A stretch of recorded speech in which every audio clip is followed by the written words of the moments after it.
Je remercie Dieu pour chaque fois qu'il me convainc. Parfois, je dois le remercier plus que je ne le ressens, mais vous savez. Un jour de la semaine passée, je le remerciais pendant toute la journée. Je disais « Merci Seigneur de m'avoir montré cela. Merci Seigneur parce que... Merci Seigneur de m'avoir montré cela. » Et alors, finalement, j'étais contente que c'était l'heure de dormir pour que tu ne me montres plus rien d'autre.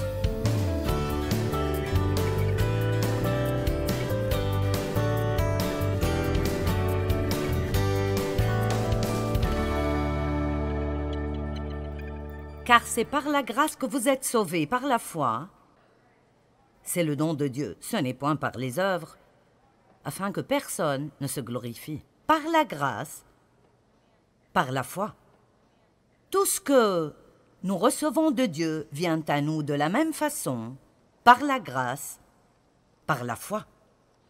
Notre foi en Dieu, ou notre foi en ses promesses, n'est pas ce qui nous achète la bénédiction de Dieu, c'est juste la main qui la reçoit. C'est la grâce de Dieu, et sa grâce seule, qui nous donne sa bonté dans notre vie. Nul ne pourra jamais être assez bon pour mériter quoi que ce soit que Dieu fait pour nous. Et cela n'a pas besoin de nous faire ressentir la condamnation. Ça doit nous rendre émerveillés devant la bonté de Dieu. Donc, par la grâce, par la foi. Vous dites, j'aurais aimé avoir de la foi. Eh bien, la vérité est qu'une mesure de foi a été donnée à chacun. Romains chapitre 12. Tout homme, toute femme, tout garçon et toute fille a la foi. Vous avez la foi. Vous avez assez de foi pour faire tout ce que vous êtes supposé faire dans la vie à tout moment donné. Dites, j'ai la foi. Maintenant, votre foi paraît être faible parce que peut-être que vous ne l'avez pas beaucoup utilisée. Ou peut-être que vous utilisez seulement votre foi dans certains domaines. Pendant longtemps, la foi que j'avais en Dieu, je l'exerçais seulement quand il s'agit d'obtenir le pardon pour mes péchés et d'espérer que j'irai au ciel. Je ne savais pas que je pouvais utiliser ma foi dans d'autres aspects de ma vie. Vous ne possédez pas parce que vous ne demandez pas. Si vous demandez dans la foi, vous recevrez. Et laissez-moi juste vous dire maintenant que vous pouvez demander à Dieu n'importe quoi et toute chose. Vous ne pouvez pas demander trop de Dieu. Vous dites, eh bien, et si je demande la mauvaise chose? Eh bien, vous ne la recevrez pas. Donc, vous savez, nous ne devons pas avoir peur. Eh bien, et si je ne devrais pas demander ceci à Dieu? Eh bien, il ne vous le donnera pas. Il y a certaines choses dont la Bible nous dit qu'il ne faut pas les demander, mais il y a plusieurs régions dans la vie qui sont juste uniques et particulières à notre propre vie. La Bible ne vous dit pas qui épouser ni quand acheter une nouvelle voiture, mais elle donne la sagesse. Et si nous suivons la direction du Saint-Esprit, nous suivons la sagesse, et nous comptons sur Dieu pour nous aider, nous pouvons commencer à avoir des vies absolument incroyables. Je ne savais pas que je pouvais utiliser ma foi pour dépasser mon passé. Je pensais que j'étais coincée avec...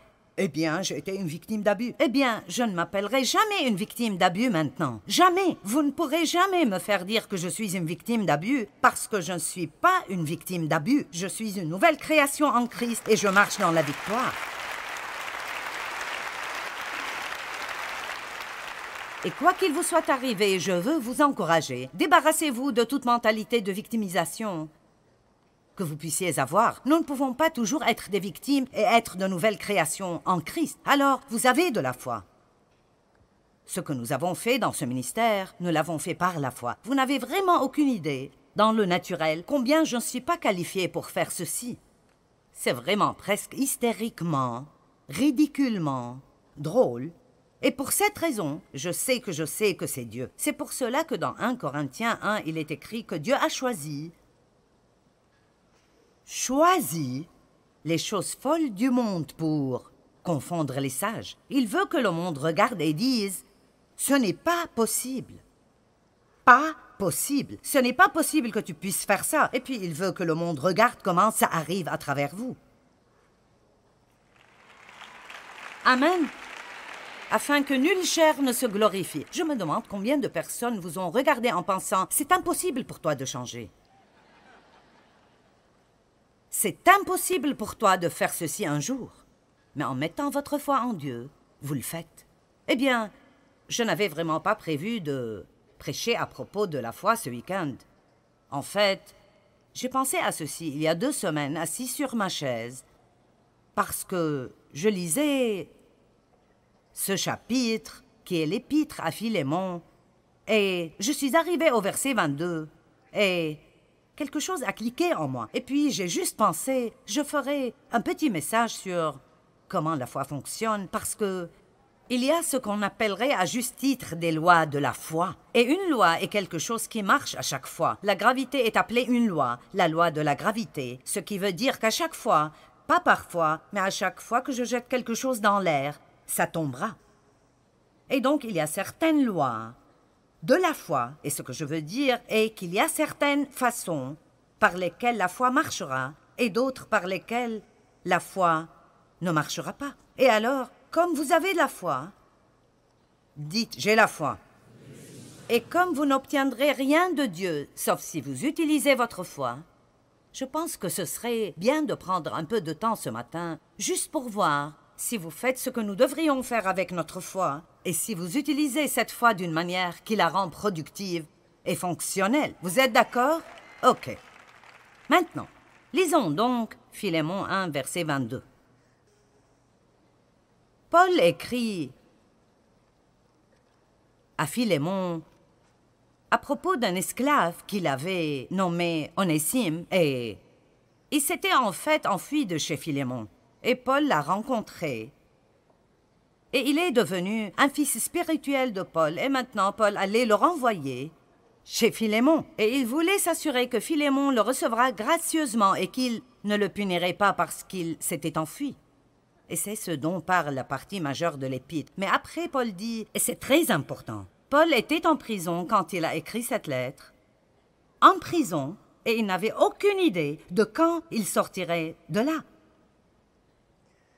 Mais il écrit à Philémon, et dans le verset 22, il dit « En même temps, prépare-moi un logement, dans l'attente de m'accueillir hospitalièrement, car j'espère, grâce à vos prières, vous être rendu ou recevoir la grâce de venir. » Nous voyons quelque chose de très important ici. D'abord, il dit « J'ai la foi que si vous priez pour moi, je sortirai d'ici et je pourrai venir vous visiter. » Donc, il avait la foi en la puissance de la prière et il croyait que, quand il prie ou si d'autres prient pour lui, cela ouvrira les portes pour qu'il soit libéré de la prison. Ne priez pas si vous n'allez pas prier dans la foi. Quand vous priez, ayez une foi simple comme les enfants pour que Dieu vous entende, mais aussi pour que Dieu vous donne soit ce que vous demandez, ou si vous demandez la mauvaise chose, il vous donnera quelque chose de mieux. Amen. Puis il dit, « Prépare-moi un logement en attendant ma visite. » Maintenant, je veux vous parler du pouvoir de l'attente. Parce que la foi devrait avoir une attente active et agressive qui va avec. Paul a dit, « Priez pour moi. Je crois que je sortirai d'ici et je viendrai vous visiter. Alors commencez à me préparer une chambre. » Est-ce que quelqu'un voit ceci? Tu peux déjà commencer à me préparer une chambre parce qu'il était si certain qu'il allait pouvoir venir. Nous appelons les femmes enceintes des mamans en attente parce que nous savons ce que c'est que d'être enceinte. Eh bien, quand vous portez un désir, quand vous portez un but pour votre vie, ou quand vous portez un rêve d'être libre de tout lien, ou vous portez un rêve de faire quelque chose de grand pour Dieu, ou quoi que ce soit, mettre de l'ordre chez vous, ou voir votre mariage guérir, ou quoi que ce soit, ça doit être quelque chose que vous portez, mais vous devez vous y attendre. Amen? Vous y attendre. Beaucoup de personnes n'attendent rien, alors ils n'obtiennent rien. Beaucoup de personnes sont comme « nous attendrons de voir ce qui arrivera ». Ne vivez jamais avec une attitude comme « eh bien, nous attendrons de voir ce qui arrivera ». On ne sait jamais ce que Dieu fera. Vous ne pouvez pas vous attendre à trop. Dans Ésaïe chapitre 30, verset 18, c'est un verset magnifique que j'ai découvert il y a plusieurs années. Et essentiellement, la Bible dit Dans Ésaïe 30, 18, « L'Éternel attend le moment de vous faire grâce et il se lèvera pour vous manifester sa compassion. » Cela signifie que Dieu attend une opportunité d'être bon envers vous. Voyez-vous cela? L'Éternel attend ardemment, et le mot « attend » veut dire « espère, cherche à et désire » de vous faire grâce, et alors il se lèvera pour vous manifester sa compassion et vous faire miséricorde. Car l'Éternel est un Dieu juste, béni, heureux, privilégié, et enviables sont tous ceux qui espèrent en lui, qui attendent et cherchent et désirent Dieu et sa victoire, etc. Donc, la simplicité de ceci est, au cas où vous l'avez manqué, que Dieu est assis sur son trône au ciel et il cherche, désire et attend quelqu'un pour être bon avec lui, mais il ne peut être bon que pour quelqu'un qui espère en lui, le cherche, le désire et s'attend à ce qu'il soit bon envers lui. Si vous pouvez juste vous approprier cette chose, c'est assez pour faire une grande différence dans votre vie. Parce que, laissez-moi vous le dire, à quoi vous attendez-vous? Plus de ce que vous aviez dans le passé? Plus de problèmes? Plus de déceptions? Vous vous attendez à être licencié au travail parce qu'il y a des licenciements? Et même, attendez-vous à ce que Dieu vous donne un meilleur travail que celui que vous avez perdu? Et n'attendez pas d'être dans les problèmes jusqu'au cou. Commencez à espérer maintenant. Et pour aller plus loin, laissez-moi vous dire que vous devez déclarer votre attente. Quand vous êtes plein d'attentes, vous parlez de ce à quoi vous vous attendez. Vous ne parlez pas de ce que vous avez. Que quelqu'un écoute cela et le comprenne. Psaume 27, 14. Psaume 27, 14. Attends-toi donc à l'Éternel et espère en lui. Sois fort et affermis ton courage. Que ton cœur soit vaillant et endurant. Oui, attends-toi à l'Éternel et espère en lui. Que tout le monde dise « Je m'attends ». Maintenant, nous parlons beaucoup d'Ésaïe 40, 31 et dès que je commencerai à le citer, vous le reconnaîtrez tous. Les gens applaudissent quand on cite ce verset. Mais ceux qui comptent sur l'Éternel renouvellent leur force. Ils prennent leur envol comme de jeunes aigles. Sans se lasser, ils courent, ils marchent en avant et ne s'épuisent pas. Nous devons penser que c'est comme...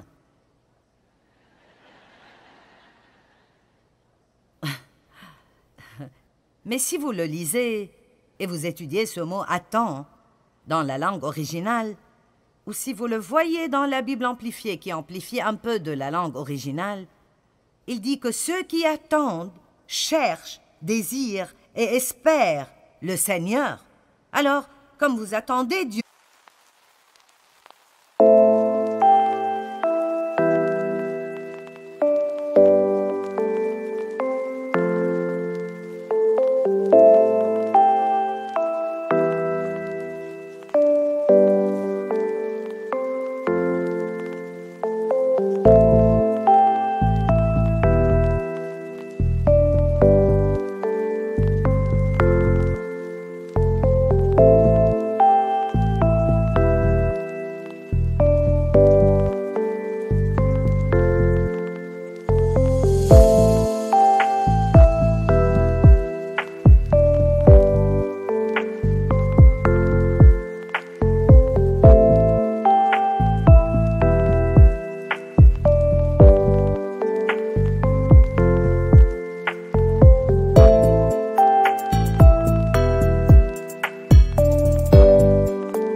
ne faites peut-être rien physiquement parce que vous avez peut-être une situation dans votre vie que franchement, vous ne pouvez rien y changer. Et nous disons, tu as juste besoin d'attendre le Seigneur. Mais cette attente, même si vous n'êtes pas actif dans vos actions pour résoudre votre problème, vous êtes très actif spirituellement. Ne soyez jamais passif spirituellement. Restez très actif spirituellement dans votre attente. Seigneur, j'attends une percée. Peut-être qu'aujourd'hui est le jour.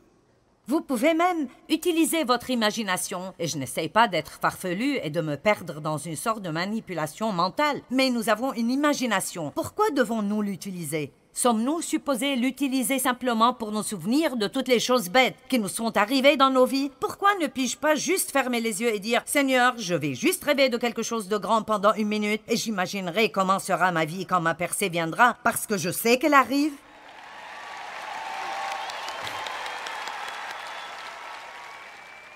Amen. Donc, la foi est pleine d'espérance. Numéro 2, nous devons comprendre que la foi est la seule chose qui plaît à Dieu. Hébreux 11:6. Sans la foi, il est impossible d'être agréable à Dieu, car il faut que celui qui s'approche de Dieu croit que Dieu existe. Et j'aime vraiment la deuxième partie du verset, et qu'il est le rémunérateur de ceux qui le cherchent ardemment. Maintenant, Dieu ne veut pas que vous croyiez juste qu'il existe, mais il veut que vous croyiez agressivement que si vous étudiez la parole et vous cherchez Dieu et vous priez d'une façon régulière et vous demeurez en Dieu, vous vous attendez à une récompense. Parce que si vous servez Dieu, le jour de paix vient toujours. Amen. Juste quand vous attendez un jour de paye le vendredi ou 2 fois par semaine ou 1 fois ou 2 fois par mois ou d'après la façon dont vous êtes payé, nous attendons ce jour de paye. Eh bien, nous devons attendre une récompense de Dieu parce que si vous étudiez ce mot récompense, Dieu promet encore et encore et encore dans la Bible que si vous faites la bonne chose et vous prenez les bonnes décisions, que nous allons recevoir une récompense dans nos vies. Peut-être que certains de vous sont dans une période de semaille dans votre vie. Eh bien, les périodes de semaille et de labour ne sont pas si captivantes. Mais un fermier ne sème jamais sans avoir une récolte en tête. Il sème parce qu'il s'attend à une récolte. Il ne sort pas pour labourer et enlever les pierres et planter les graines et arroser ce jardin en pensant « Eh bien, je ne sais pas, je ne sais pas. » Non, il attend une récolte et nous devons semer dans l'espérance. C'est pour cela que même si nous ne donnons pas, nous ne devons jamais donner financièrement au royaume de Dieu juste pour recevoir quelque chose. Ce n'est pas une bonne motivation pour le don. Nous devons donner pour que quelqu'un soit béni et pour honorer Dieu, mais nous devons toujours semer avec espérance, en ayant la foi que puisque je suis obéissant de faire ce que Dieu m'a donné de faire, alors je peux lui faire confiance de répondre à tous mes besoins selon ses richesses dans la gloire en Jésus-Christ. Le don est simplement intelligent parce que vous semez dans votre futur. Sans la foi, il est impossible de plaire à Dieu. Nos actes accomplis sans la foi ne plaisent pas à Dieu. C'est seulement ce que nous faisons dans la foi. Et cela veut dire qu'on croit de tous nos cœurs que Dieu nous a demandé de le faire. C'est ce que nous faisons dans la foi pour le glorifier, qui lui plaît. Romains 14, 23, « Tout ce qui n'est pas le produit d'une conviction est péché. » Si vous prenez du temps pour penser à cela, ça peut vous tomber dessus. Tout, quoi que je fasse, que je ne fais pas dans la foi, est péché. L'inquiétude est un péché. La peur est un péché. Combien d'entre vous se plaignent dans la foi? Alors cela veut dire que le fait de se plaindre n'est pas juste un « c'est un péché ». Et c'est pour cela que régulièrement nous devons dire « Merci Jésus, parce que tu m'as pardonné tous mes péchés et je peux être continuellement purifié par le sang de Jésus-Christ. » Amen. Alléluia. N'épousez pas quelqu'un si vous n'êtes pas vraiment dans la foi à ce propos. Vous savez, je me suis mariée la première fois quand j'avais 18 ans parce que... Et je savais tout au fond de moi-même que c'était une erreur. Mais parce que mon père a abusé de moi. Sexuellement, je pensais que personne ne voudrait jamais de moi, alors j'ai pris la première opportunité qui s'est présentée. Je pense que beaucoup de gens font cela. Ils sont si désespérés, ils ont peur de ne jamais avoir personne ou ils essayent de se débarrasser de ces sentiments de solitude qu'ils ont. Alors ils font quelque chose sans avoir la paix. Et puis ils souffrent pendant de nombreuses années. Ne faites pas quelque chose si vous n'avez pas de paix à ce propos. Si vous ne pouvez pas le faire dans la foi, alors ne le faites pas. Ne soyez pas poussés par vos amis à faire des choses que vous savez que vous ne devez pas faire. Si vous n'avez pas de paix quand il s'agit de voir un certain film, même si tout le monde y va, vous ne devez pas le faire si vous ne pouvez pas y aller par la foi. Allez. Eh bien, vous êtes plutôt calme après ceci. Maintenant, je ne sais pas pour vous, mais j'aime ce genre de choses. J'aime être défié par la parole. En fait, j'aime quand Dieu me corrige ou me réprimande. Je n'aime pas le fait que j'ai fait quelque chose de mauvais, mais je suis contente de pouvoir recevoir la correction de Dieu. Je ne suis jamais condamnée par elle. Je suis heureuse. Je remercie Dieu pour chaque fois qu'il me convainc. Parfois, je dois le remercier plus que je ne le ressens, mais vous savez. Un jour de la semaine passée, je le remerciais pendant toute la journée. Je disais « Merci Seigneur de m'avoir montré cela. Merci Seigneur parce que... Merci Seigneur de m'avoir montré cela. » Et alors, finalement, j'étais contente que c'était l'heure de dormir pour que tu ne me montres plus rien d'autre. Remercier Dieu chaque jour n'est pas comme cela, mais... Apprenez comment être content parce que vous avez ce genre de relation avec le roi des rois et le seigneur des seigneurs et parce qu'il vous aime assez pour ne jamais vous abandonner dans les problèmes que vous avez. J'aime cela, j'aime cela, j'aime cela. Alors, si je me mêle de vos affaires en disant « Tout ce qui n'est pas le produit d'une conviction est péché », que cela vous rende heureux. Tout ce qui vous met mal à l'aise doit être quelque chose dont vous avez besoin. Troisième point. La foi doit être basée sur la parole de Dieu. Plus que tout, d'abord, nous avons la foi en Dieu. La Bible dit « Ayez foi en Dieu ». Je vous ai déjà dit que nous avons tous la foi. Une mesure de foi a été donnée à chacun. Maintenant, ce que vous faites de cette foi est votre choix entièrement. Vous pouvez mettre votre foi en vous-même. Cela ne marchera pas, mais si vous voulez essayer pendant quelques années et être misérable, allez-y. Vous pouvez mettre toute votre foi en des personnes. Je ne dis pas que nous ne devrions pas faire confiance aux gens, mais je peux vous dire que les gens vous décevront. Nous n'avons pas la capacité de ne pas nous décevoir l'un l'autre car nous ne sommes pas parfaits. Alors, ne donnez pas aux gens la confiance qui appartient seulement à Dieu. Vous pouvez faire confiance à certains, mais n'allez pas trop loin parce qu'au moment où vous regardez quelqu'un et vous pensez « tu ne me feras jamais de mal », maintenant vous avez des problèmes. Ne mettez pas votre foi en le système du monde. Soyez sûr de dépendre de Dieu. Dépendez de Dieu. Notre pays est grand parce que les hommes et les femmes qui sont venus ici dépendaient de Dieu. Et dans notre nation, nous devons retourner à dépendre de Dieu. La politique sans Dieu est une chose dangereuse. La foi doit être bien basée. Tout d'abord, vous mettez votre foi en Dieu. Vous avez peut-être un bon travail et il vous paye bien, mais si j'étais vous, je ne dépendrais pas juste de ce travail pour prendre soin de moi. Dépendez de Dieu. Et si vous avez besoin de plus d'argent, mais vous n'obtenez pas cette augmentation, ne vous énervez pas, mettez votre dépendance en Dieu. Souvent, nous comptons sur la mauvaise source pour qu'elle prenne soin de nous et nous devons toujours regarder vers Dieu. Et si vous allez vers Dieu et Dieu veut que la compagnie vous donne une augmentation, il s'en occupera. Mais s'il veut vous donner d'une autre façon, maintenant parce que vous avez mis votre foi en lui, vous avez ouvert cette grande porte de plusieurs opportunités pour que Dieu vous bénisse. Est-ce que vous m'entendez? Et certains se tournent vers juste une source. Vous vous tournez vers votre travail. Mais cela est faux. Vous devez vous tourner vers Dieu. Dieu, même si les autres ne me donnent pas, si tu décides de me donner quelque chose, alors je l'aurai. Est-ce que vous m'entendez? Je dirai cela de nouveau. Vous devez dire à Dieu, je me fiche de ce que d'autres ne me donnent pas. Si tu veux que j'aie quelque chose, aucun démon en enfer et aucune personne sur terre ne m'arrêtera de l'obtenir. Amen. Alors la foi doit être basée tout d'abord sur Dieu, la foi en Dieu. Ayez la foi en Dieu et puis apprenez la parole de Dieu assez bien pour connaître les promesses de Dieu,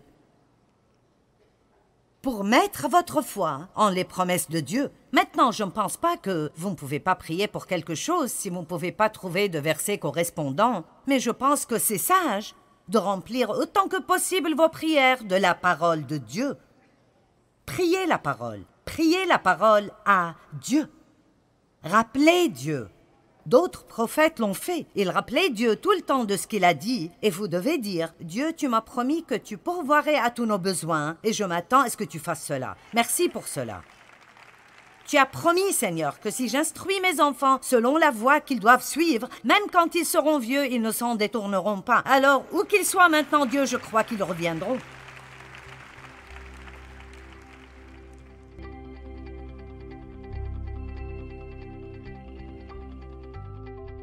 Eh bien, la Bible dit que Dieu a donné à chacun une mesure de foi. Et vous savez, plus nous utilisons cette foi, plus elle grandira.